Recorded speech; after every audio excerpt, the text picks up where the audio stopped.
Imagine a disease so pervasive that it shaped our architecture, inspired our fashion, and influenced our literature, a killer so elegant that poets romanticized it, while it quietly claimed 1 in 7 of all humans who had ever lived. This is not the story of the Black Death, or smallpox, or any other sudden and violent epidemic. This is the story of a silent killer that moved so gracefully through society. It became known as consumption, a disease that made its victims waste away so gradually that Victorian poets called it beautiful. Welcome to the curious case of the White Death, the true story of how tuberculosis shaped human civilization, and continues to haunt us today. Deep within the chest of a 3,000-year-old Egyptian mummy, scientists found the first clues. Distinctive scarring in the preserved lung tissue told a story older than the pyramids themselves. Ancient Egyptian physicians wrote about a mysterious wasting disease that caused their patients to cough blood, grow pale, and slowly fade away.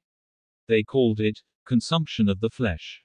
The Greeks named it phthisis, meaning to waste away, and Hippocrates himself declared it the most widespread disease of his age. He wasn't wrong. But what makes this ancient killer truly remarkable isn't just its devastating death toll, it's how it fundamentally changed the way humans lived, worked, and even thought about beauty itself. By the late 1700s, consumption had earned a strange and terrible distinction. It became fashionable. The disease caused its victims to grow pale, thin, and feverish, giving them bright, glassy eyes and flushed cheeks. This consumptive look became so desirable that healthy women would drink vinegar and deliberately make themselves ill to achieve it. But the disease played favorites. Artists, poets, and musicians seemed especially susceptible. Keats, the brilliant young poet, wrote some of his most haunting verses while watching his own blood stain his handkerchief's crimson. Chopin composed his most moving pieces as the disease slowly consumed him. And in one tragic household, the 3 Bronte sisters, Charlotte, Emily, and Anne, all succumbed to the White Death within years of each other. The Romantic poets wrote of the beautiful death, as if consumption was not a disease at all, but a gentle way to fade from life, like autumn leaves drifting from a tree. The reality, of course, was far more brutal. Behind the romanticized facade lay nights of fever, racking coughs, and the terrifying struggle to breathe. Entire families would watch helplessly as the disease claimed one member after another. The White Death didn't discriminate. It took the poor from the crowded tenements and the wealthy from their luxurious estates alike. But in 1882, everything changed. In a cramped laboratory in Berlin, a German physician named Robert Koch made a discovery that would finally begin to lift the veil on this ancient killer. Dr. Robert Koch sat hunched over his microscope on that historic evening in March 1882. For weeks, he had been staining tissue samples with new dyes, searching for something no human had ever seen, the invisible killer that had haunted humanity for millennia. And there it was. Through his lens, he saw them, slender, rod-shaped bacteria glowing blue against the brown tissue. For the first time in human history, someone was looking directly at Mycobacterium tuberculosis, the organism behind the White Death. The scientific world was stunned. Koch hadn't just identified the killer, he had shattered centuries of misconceptions. Tuberculosis wasn't a poetic death or a romantic fate, it was an infection. And infections could be fought. But the battle was far from over. While Koch had revealed the enemy, doctors still had no effective weapons against it. Their only prescription: fresh air, rest, and isolation. This led to the rise of the sanatorium. Massive buildings began appearing across mountaintops and countryside, their walls lined with enormous windows, their porches wrapped around every floor. Patients would spend hours, sometimes years, lying in the cold mountain air, wrapped in blankets, hoping the clean air would heal their infected lungs.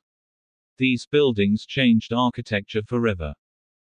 The design principles of the sanatorium, big windows, outdoor spaces, sunlight, became the foundation of modern architectural design. Even today, when you see a building with a wrap-around porch or floor-to-ceiling windows, you're looking at the legacy of tuberculosis. But for all the grand designs, the sanatoriums held a dark truth. Most who entered never left. The lucky ones might spend years away from their families, watching the seasons change from their bed on the porch, waiting either for death or for the mysterious moment when their body might finally win the battle. But Koch's discovery, revolutionary as it was, couldn't immediately overcome centuries of cultural influence. The consumptive look persisted in fashion and art well into the 20th century, even as people now understood it as a symptom of deadly bacteria rather than romantic fate. Perhaps most remarkably, echoes of this aesthetic still influence us today. The cultural desire for pale, delicate features and thin frames, the emphasis on fresh air and sunlight in our buildings, even our basic hygiene habits, all carry whispers of humanity's long dance with the White Death. Modern architecture still follows principles first developed for sanatoriums. Fashion still chases an ethereal ideal born in the shadow of this disease. And while we may have forgotten the source, these influences remain woven into the fabric of our society. As understanding of tuberculosis spread, it changed not just medicine, but society itself. Cities began passing laws against spitting in public. Those brass spittoons that you see in old Western films weren't just for tobacco users, they were a public health measure. The White Death created an entirely new social code. People began to cover their mouths when they coughed. Sharing cups or utensils became taboo. And the simple handkerchief became a matter of life and death. But perhaps most devastating was the stigma. A diagnosis of tuberculosis was more than a medical sentence, it was social exile. Entire families would find themselves shunned. Children would be pulled from schools. Workers would lose their jobs. The disease that poets had once romanticized had become a mark of shame. The class divide grew stark. While the wealthy retreated to private sanatoriums in the mountains, the poor crowded into public hospitals, or simply went home to die. In the cramped tenements of industrial cities, one case of tuberculosis could doom an entire building. Public health campaigns began appearing everywhere. Posters warned against spitting. Children were taught to cover their coughs. Milk was pasteurized to prevent bovine tuberculosis.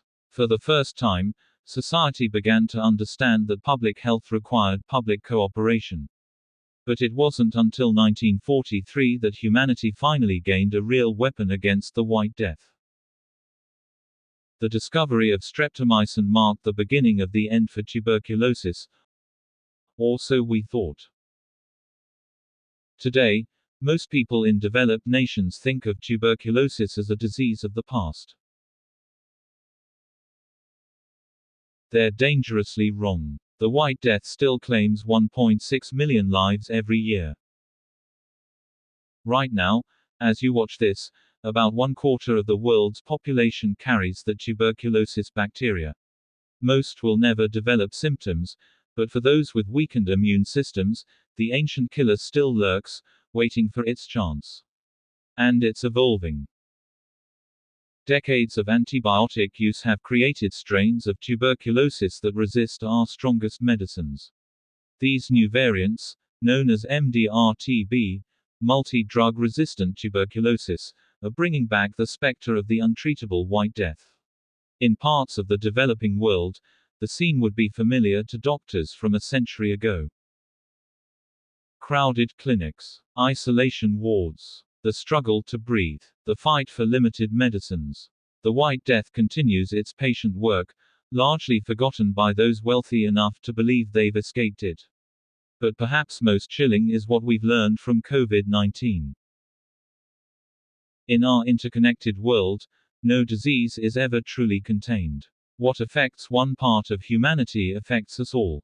And tuberculosis, that ancient and patient killer, has proven itself more than capable of waiting for its opportunities.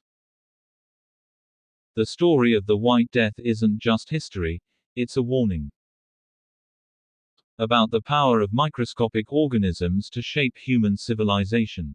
About the cost of forgetting our medical past.